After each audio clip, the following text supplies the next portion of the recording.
Yeah, hi, this is, just remain anonymous for now. I'd like to purchase your newest My Little Pony set. Oh, yeah, it's totally for my daughter. Yeah, not for me at all. Sure, Barry. Yeah, can you, wait, just... 1 second. I need to pause. I need to pause for a second.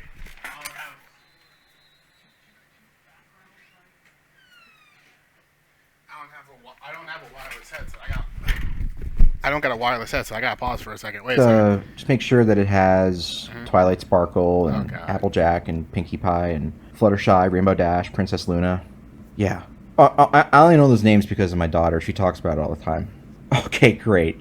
Thanks. Oh, wait a minute. You guys are here? Just ignore that you heard that. Anyway, let's begin the Week 2 NFL review right after this. Before I begin, I want to give a shout out to the sponsor of this video, Factor. Factor makes meeting your nutrition goals easier than ever by delivering fresh, never frozen, dietitian-approved meals right to your doorstep. Their team of gourmet chefs create each meal using only ingredients with integrity to help you feel your best all day long. Are you too busy with summer plans to cook but still want to make sure you're eating well? With Factor, you can skip the extra trip to the grocery store and the chopping, prepping, and cleaning up too, while still getting the flavor and nutritional quality you need. Factor's fresh, never frozen meals are ready in just 2 minutes. All you have to do is heat and enjoy, then get back outside and soak up the warm weather. If you're looking for calorie-conscious options this summer, try Factor's delicious, dietitian-approved Calorie Smart meals with around or less than 550 calories per serving. This sponsorship is not just lip service. Factor has my complete and total endorsement because I use it as well. Factor helps cut down on my grocery trips and cooking, so there's more time for me to make these videos that all of you enjoy. So Barry $5 Factor off great with Jalen Factor for sponsoring this video. Philadelphia versus Minnesota. The game started off great with Jalen Hurts finding Devonta Smith on a bomb, but the Eagles... I mean, like, go support Barry, right? Go to Factor. Go get the 50% off shit, but it's just like... Yeah, no, I'm not. Soda. The game started off great with Jalen Hurts finding Devonta Smith on a bomb, but the Eagles had to settle for a field goal like a bunch of cucks. Neither team started off looking like they even wanted to be in the game because they kept turning the ball over. Here, you have it. No, you have it.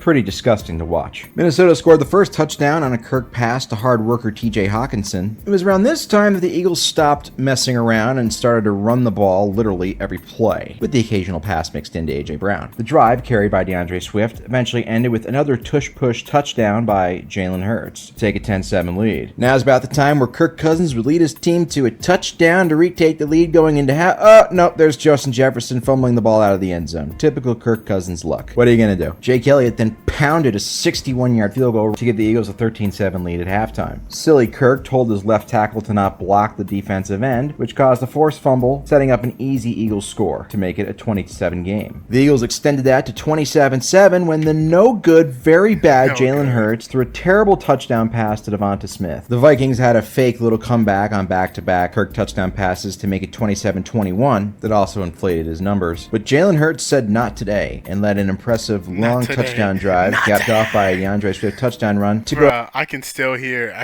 Uncle Stan just screaming, "Not today, not today!" 13 again with 4 minutes left. Kirk then added another touchdown pass to pad his numbers even more before the Vikings onside kick failed to seal the 34-28 win for the Eagles. That's right, baby. 2-0. Fly, Eagles, fly. Winning ugly is better than losing pretty. And I just want to say, this game was the second time in a week that a Swift helped a Kelsey brother finish on top. Chicago versus Tampa Bay. Tampa started the game with a long field goal drive to go up 3-0. Justin Fields actually looked like a competent NFL quarterback for a bit, making some nice throws and eventually running in a touchdown on a bootleg to give Chicago a 7-3 lead. Baker again drove Tampa down the field before having to settle for another field goal, which was blocked. Shout out to Chris Berman. Rest in peace, number 5. Luckily for Tampa, Justin Fields is dog shit, so Chicago gave the ball right back. Baker then found victim of Tom Brady checkdowns Mike Evans for a huge gain before Rashad White not to be racist, punched it in for the touchdown to give Tampa a 10-7 lead. Justin Fields took another sack that he shouldn't have, so the Bears had to settle for a 52-yard field goal to tie the game at 10. The Bucs added a field goal to go up 13-10 at halftime. Justin Fields then took more sacks because he stinks. Then on 3rd and 14, Baker made the best throw I've seen a Buccaneers quarterback make since 2019 when he found Mike Evans for a touchdown to go up by 10. Fields then threw a beautiful completion to a Buccaneers player, a ridiculous incompletion on 3rd down, a legitimately great throw for a touchdown to make it 2017 with 6 minutes left. Fields would get the ball back down 3 with just over 2 minutes left and about 95 yards to go. This is a huge moment in his career. Let's see how he responds. Drops back to pass, and he's gonna oh no. Oh no. Oh gosh. Oh geez. He threw a pick 6. Yeah, not good. At least he threw a touchdown pass. Fields would throw another interception for good measure before Baker Mayfield did the official Cheesecake Factory kneel down to signify the 27-17 Bucs win. Are you on my side yet, Bears fans? Fields stinks. Seattle versus Detroit. A sequel to last year's exciting 48-45 Seahawks win in Detroit was another great game, although like with most sequels wasn't quite as good. Eugene Smith got things started with an impressive touchdown drive to put Seattle up 7-0 early, but Jared Goff said not in my house, pal, answering back with a touchdown pass of his own. Some time passed before Seattle's kicker then badly missed a 45-yard field goal, to which Jared Goff then threw another beautiful touchdown pass to put Detroit up 14-7. Seattle's kicker then missed another field goal like an asshole. Did they sign Mike Vanderjagt without me knowing? To make it 14-7 Detroit at halftime. Like a teenage boy, David Montgomery dropped his balls, to which set up an extremely short touchdown drive for Seattle, tying the game at 14. It has begun. Empress Sindel, Earthrealm's champion, is raided. We will destroy your champion. Early in the third quarter, Montgomery would atone for his terrible sin on the next drive, punching it in to give Detroit a 21-14 lead. Seattle's douchebag kicker finally made a field goal. The Lions gambled, no offense to Pete Rose, on 4th down around midfield and didn't convert it. One does not... Bro, this man be taking shots at people. I don't understand half of them. Like when he said Derek White, I knew what he meant when he said not racist or whatever. Like he said white, I knew what he was trying to say. But like Pete Rose, like I don't understand half of, like this man be taking shots and it goes so far over my head. Like I'm not that short. Like I'm like maybe like somewhere between 5'9".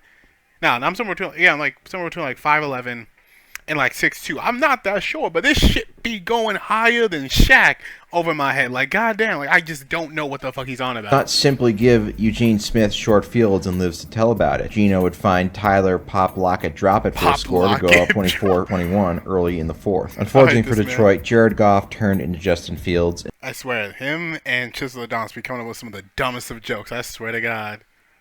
And threw a pick 6 to put Detroit in a 10-point hole. Goff threw a touchdown to make it a 3-point game once again. Detroit's defense stood firm, and after a field goal, the game went into overtime, tied at 31. No offense to the 2016 Warriors. Unfortunately, Gino went Super Saiyan in overtime, completing a bunch of impressive passes to move Seahawks down the field, and he finished it off, despite Seattle getting away with a blatant hold on Aiden Hutchinson, with the game-winning touchdown pass to Tyler Lockett to win the game 37-31. Gee, where's Carl Shuffers when you need him? This is one of the dumbest things I hate about the NFL is the fact, like, what should happen is you should have a fifth quarter, play it out, and if that quarter ends in a tie, fucking tie, then you could go to then you can go to the first team to score a touchdown wins it. That's fine. I don't mind that after the fifth quarter, but just immediately overtime, it's like no, like especially when you have two teams that were duking it out and we're going blow for blow and shit like that. Like, this is bullshit. That's just bullshit. Am I right, Detroit? Kansas City versus Jacksonville. Oh, what's that? You were expecting a lot of fireworks? No offense to Vietnam veterans. In this game featuring two of the league's brightest stars in Patrick Mahomes and Trevor Lawrence, and also Taylor Swift's boyfriend. But guess what, pal? You're going to get a defensive battle, and you are going to like it. There wasn't any scoring in the game until early in the second when Jacksonville went up 3-0 on a short field goal. KC would respond by fumbling the ball away. Isn't that just great? But Trevor Lawrence felt bad had and gave the ball right back KC. So humble. But Mahomes said, "No, bitch, I'm more humble than you'll ever be," and decided to throw a stupid-ass interception. Jacksonville couldn't capitalize off it, though, because it's the Jaguars. Finally, in the last minute of the half, Patrick Mahomes started looking like Mahomes and found Sky Moore, not a porn star, for a touchdown to go up 7-3. Jacksonville would squeeze in a field goal to make it 7-6 at halftime, though. Fans of Big Ten football loved this game. Mahomes then got serious and threw some nice lasers downfield, including his second touchdown pass of the day to Travis Swift to put KC up 14-6 early in the third. End racism cameo for the vibes. Jacksonville made it 14-9 6 early in the third. End racism cameo. And a racism For the vibes. Jacksonville made it 14-9 early in the fourth. The Chiefs responded with a three-pointer of their own to go back up by 8. Trevor Lawrence would try to get Jacksonville there, shout out Ray Allen, but he was not able to do so. Mahomes would then put the game away like Mariano Rivera. Hey, did you know that Mahomes' dad used to play Major League Baseball? Green Bay versus Atlanta. The game got off to a bit of a slow start for both teams before Atlanta finally got on the board with a field goal late in the first quarter. The Packers responded with an absolutely breathtaking touchdown pass by Jordan Love to go up 7-3. Jair Alexander dropped a potential pick 6. This would be important later. Packers went up 10-3 on a field goal. Atlanta responded with an impressive touchdown drive capped off by a Ritter pass to Drake London. Not very pro-America if you ask me. But the Falcons missed the extra point, making it 9-10 at halftime, which is also Karl Malone's preferred age range. Love fired his second touchdown pass to put Green Bay up 17-9 and racism cameo for the win. Atlanta made it 17-12 after a long field goal drive. Love ended the third quarter with his third touchdown pass to put Green Bay up 24-12 entering the final stanza. Ritter would cut into that lead with a gutsy touchdown run on fourth down to make it 24-19. The Falcons got the ball back and settled for a field goal to cut it 2. Falcons defense forced another punt, and the combination of some pretty nice and actually clutch throws by Desmond Ritter and some insane moves from Bijan Mustard Robinson helped set up the go-ahead field goal for Atlanta with just under a minute left in the game. In his first do-or-die situation, Jordan Love failed test, throwing 4 straight incompletions to seal the Packers' loss. Packers head coach Matt LaFleur is seen here telling Jordan Love that you'll never be as handsome as I am. Jimmy Garoppolo versus Buffalo. But an absolutely beautiful throw by Jimmy here for a first down. Here's a throw, absolute laser by Jimmy to some scrub for a touchdown to put the Raiders up 7. No, Jimmy, don't throw that. Ugh, what a tease he is, but he's so handsome. Here's large Zach Wilson handing the ball off for a touchdown to tie the game at 7. Here we see Mr. Haley Steinfeld deceive the defense with a fake handoff before throwing to a white tight end, officially bringing racism back. I'm throwing up. The love of my life, Jimmy, set up this 47-yard field goal to make it 14-10 Buffalo. The teams exchanged possessions before naked driving enthusiast 17 finally found a receiver for a touchdown to go up 21-10 at halftime. Jameis Winston with great PR then found Gabe Davis to put Buffalo up 18 midway through the third. And here we see Jimmy Garoppolo betraying me by throwing another interception. I can't believe he would do this to me. Buffalo went up 21 with field goal early in the fourth. And then this big, smelly polar bear that wears 17 decided to run up the score on my Jimmy. I mean, just look at how upset he is. His gorgeous face is so sad, and it makes me sad. God, I want him to look at me that way so badly. Anyway, the Bills won, if you cared. Baltimore versus Cincinnati. The Ravens struck first with an impressive touchdown drive to go up 7-0. Odell Beckham will leave the game with an ankle injury. You just can't help but feel like shit for the guy. And here we see Justin Tucker missing a field goal? Adam Vinatieri, he is not. Metrosexual Alex Smith throws a check down pass for barely a yard for another punt. This is the hardest working and scrappiest punt return touchdown I've seen since Julian Edelman. Justin Tucker then converted a field goal to put Baltimore up 3. But the Bengals matched with a field goal of their own. Okay, here's another field goal. Kind of getting a little boring here, don't you think? JT Barrett's former backup at Ohio State throws a horrible interception here. Lamar Jackson, don't you think? JT Barrett's former backup at... Oh, no, that's right, because Joe Burrow, I do remember, he originally committed to Ohio State, went there for like a year, two, like he went there for a bit, and then he transferred to LSU. Ohio State throws a horrible interception here. Lamar Jackson almost had as many air yards on this one pass as Tom Brady had in Super Bowl 55. I wish I was joking. Lamar found Mark Andrew Brady had in Super Lamar Jackson almost had as many air yards on this one pass as Tom Brady had in Super Bowl 55. I wish I was joking. Lamar found Mark Andrews, put Baltimore up 10 midway through the third. Took almost 2 games, but Cardale Jones, former backup, finally made a nice touchdown pass. Oh, so now Nelson Aguilar wants to make tough catches for touchdowns. I'm not mad. Cultural appropriator 9 threw his second touchdown pass to pad his stats and make it 27-24 with 3.5 minutes left in the game. But Lamar would make sure, since he never got the ball back again, salting away time to seal a 27-24 win for Ray Lewis's former team.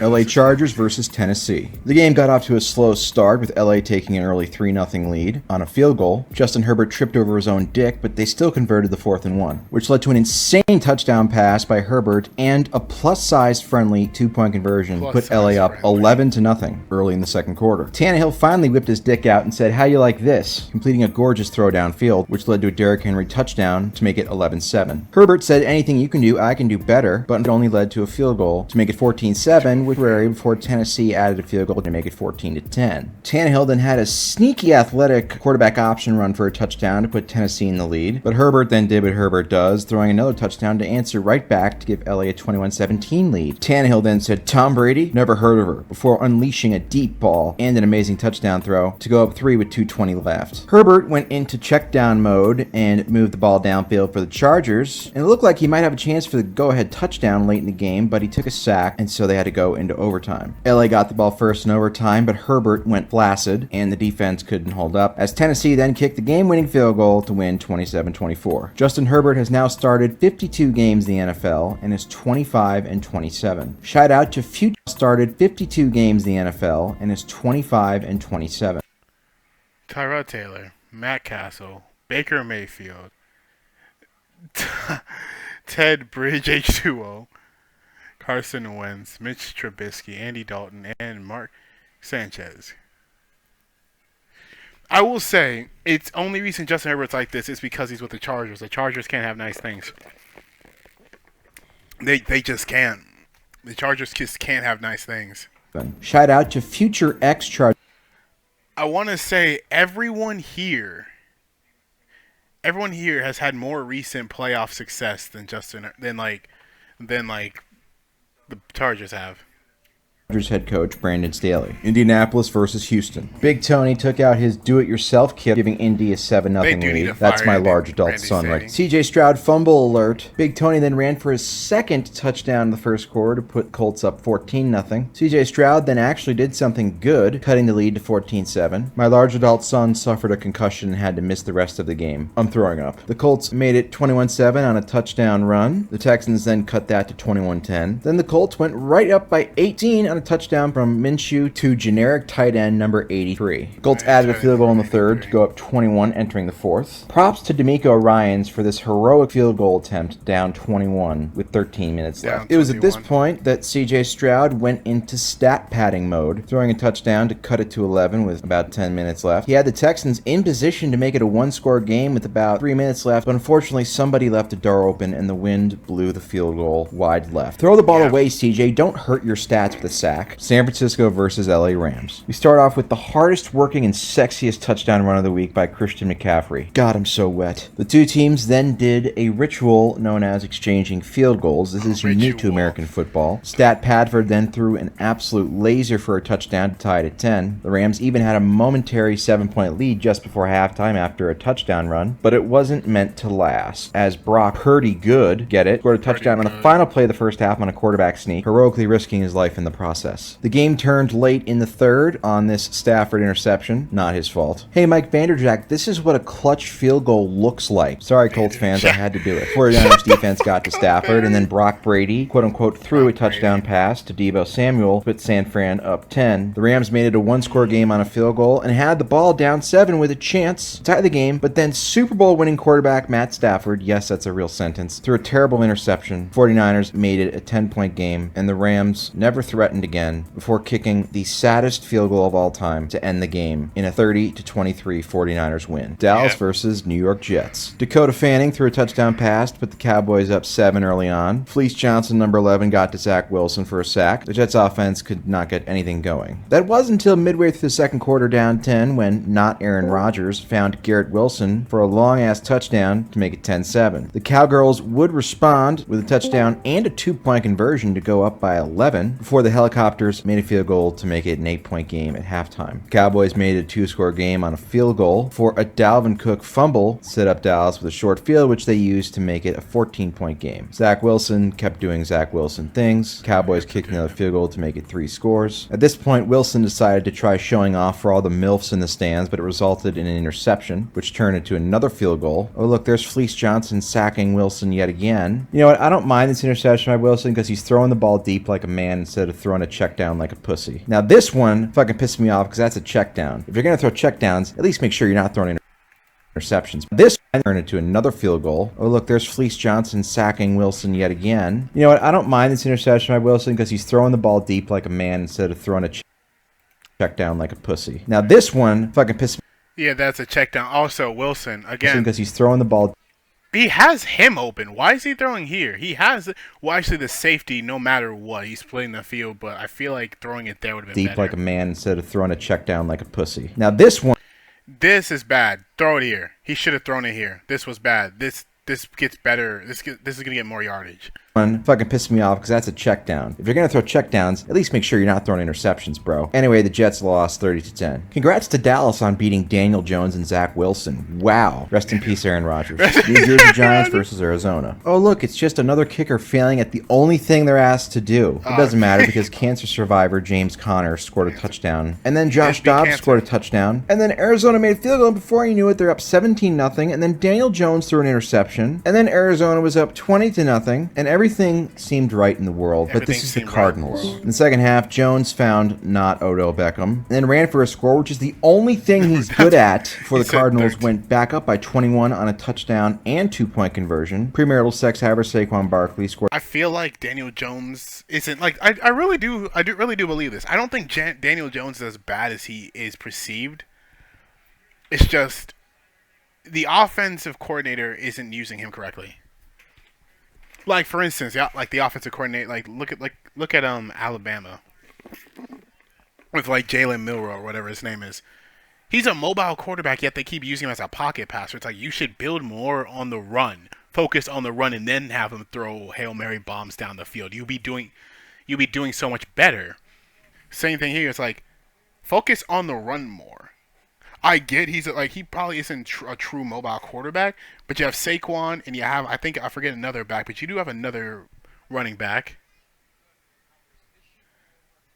Get them, have them run up the middle and stuff. You know what I'm saying? Not run up the middle, just have them run, do a lot of play action, read stuff like that, and then throw it down the field. One of the reasons, everyone's just like, what's happening with a lot of people are just like, oh my god, the running backs there. The running backs are going to be kicked out of the NFL. It's like, no, they won't. It's just the average play in the NFL is a pass play rather than a run play. And when I say the average, I mean it's not even close. It's more they pass more than they run. The Jets, for instance, playing against the Cowboys, their star running back got 4 carries the entire game. They gave him the ball 4 times, which then implies that they only ran at max probably somewhere between 7 and 10 times if you want to count anyone besides their main back. That would be the only reason. That's the only thing I could see. It's just they're not doing well. They're not. The teams focus more on the run. Like someone like him would thrive if you focus more on the run, because he can run.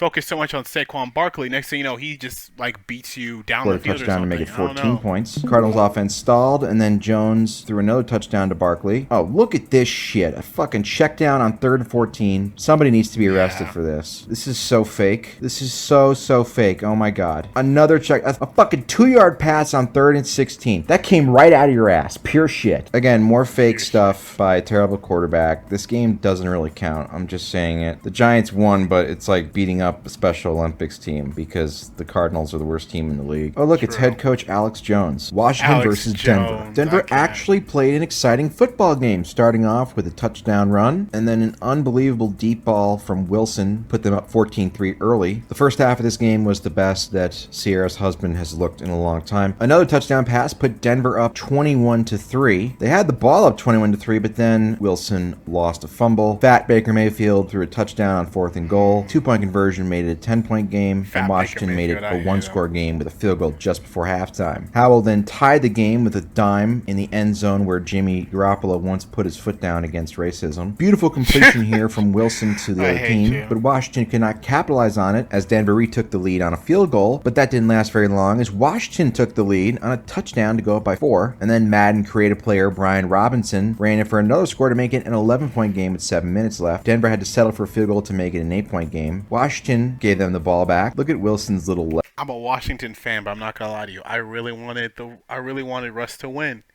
just so I can hear the BS narrative shut up. It's like, dude, stop.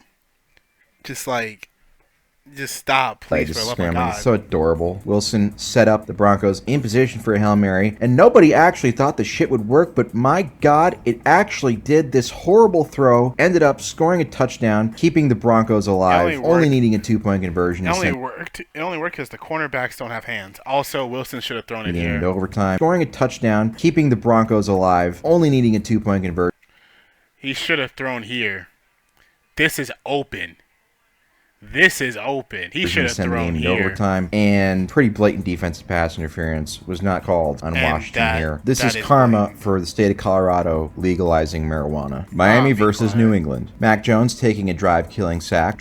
Miami kicked a field goal to go up 3-0 early. Then Mac Jones told his receiver to fumble here like an idiot. Miami would capitalize off of that with a Raheem Mostert touchdown run to go up 10-0. New England's offense continued to struggle for most of the first half before getting a field goal in to make it 10-3 with about 2 minutes left in the first half. But Tua was in his zone early on as he found 7-time Father of the Year winner Tyreek Hill just before halftime put Miami up 17-3. Brilliant call here on 3rd and 1 to throw the ball 3 yards backwards. Just do a QB sneak, you assholes. This is the hardest working blocked punt I've ever seen. My goodness. New England had some momentum, and then Mac Jones just had to go be an asshole, throwing a terrible pick here. Despite that, New England would fight back into the game, even having the ball down 7 in the 4th quarter multiple times, but they were not able to anything with it. There was also a 43-yard touchdown run mixed in there by Miami to go back up 14. Look at this fake-ass comeback by the Patriots. Again, a kicker failing to do the only thing he's asked to do. Another terrible sack by Mac Jones. The one thing this game did have was a legendary final play. Mac Jones threw short of the sticks, which is irritating. And then Cole Strange, offensive lineman, had an unbelievable athletic play. He probably was short, but they should have given him the first down anyway. But the game was over. Miami won. New Orleans versus Carolina. Carolina got the scoring started with a field goal. Then Derek Carr threw a touchdown pass to Manti Te'o's girlfriend. I'm just kidding. They kicked the field goal to tie it at 3.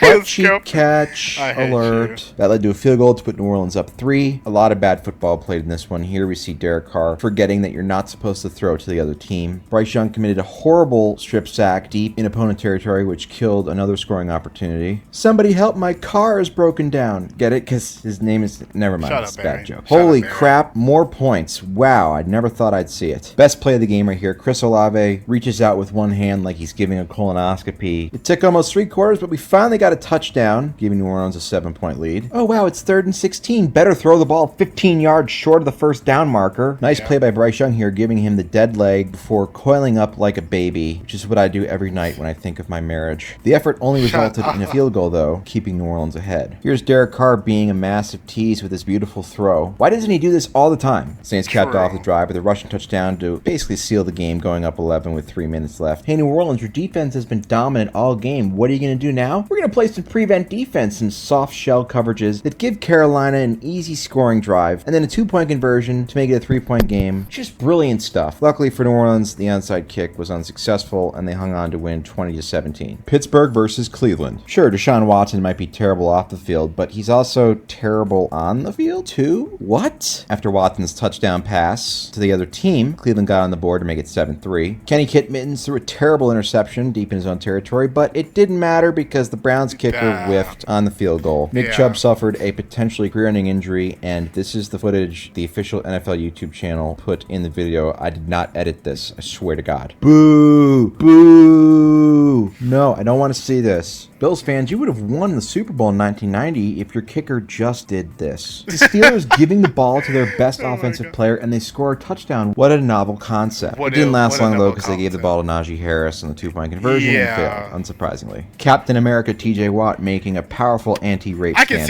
with this play. But the Browns still kicked the field goal to make it 16-14 Pittsburgh at halftime. Clutch 3-pointer here by Chris Boswell. No offense to Steph Curry. Unironically, one of the greatest plays I've ever seen, but it helped Deshaun Watson's team, so I have to hate on it. Generic short yardage touchdown run, followed by Deshaun Watson penetrating an area where he's not wanted. Najee Harris has been in the league 3 years, and this is like the 3rd good play he's ever made. So many punts I didn't include in this video. Oh, hey, here's a fumble. You'd think Groper Cleveland would have learned his lesson by now, but once again, he got in trouble for ball exposure, and it resulted in the Steelers getting a touchdown to take the lead. Deshaun Roethlisberger would get multiple chances to atone and win the game, but like the piece of shit that he is, he was not able to come through as the Browns lost 26-22. Kenny Pickett won a game in which his defense scored 2 touchdowns and he only led his offense to 12 points. Gosh, who does that remind me of? I can't put my finger on it. Now it's time for 12 points. Game in which his defense scored 2 touchdowns and he only led his offense to 12 points. Gosh, now who does that remind me of? I can't put my finger on it. Now it's time for the Week 2 Barry Awards. I know you've all been waiting for this. Offensive Player of the Week, Mike Evans, Tampa Bay. Evans had 6 catches for 171 yards and a touchdown, averaging 28.5 yards per catch in Tampa Bay's 10-point win over the Bears. It's great to see him free from Tom Brady's checkdowns. My Defensive Player of the Week, Trey Brown, Seattle. Brown had 4 tackles, a 40-yard pick 6, 2 pass deflections, a sack, and a forced fumble in Seattle's 6-point overtime win versus Detroit. Shout out to Alex Highsmith and Shaquille Barrett. My biggest loser of the week, Joe Burrow, Cincinnati. There's no way around it. Burrow has been absolutely horrible this season. His stats and efficiency are way down all across the board. Cincinnati is 0-2, and he just re-aggravated his calf injury, which may cause him to miss some games. For a guy who's hailed as a top 2 or 3 quarterback in the league, and Cincinnati, who is hailed as a potential title contender, they fall to 0-3. It could be scary hours already in the Queen City. Tom Brady, check down pass of the week award winner goes to Jordan Love. Just an absolutely breathtaking throw here for a touchdown. Tom Brady is in some plastic surgeon's office right now, smiling, just watching this. Shut up, Barry, bro. I fucking hate this man. I swear to God. That's the end of the video. Fuck this.